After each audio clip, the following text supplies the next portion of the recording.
असोहलिया में तो लाल महंगवा करबोगे, चढ़ते लगनिया में तोर मंगिया भरबोगे।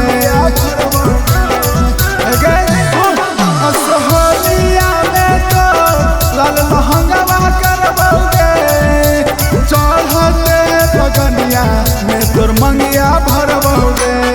रंग डाल के बहनवा में मजले सोहलिया खेले सुधीरवा के तोरे अही तो छौनी गहुआ में। सोहलिया खेले सुर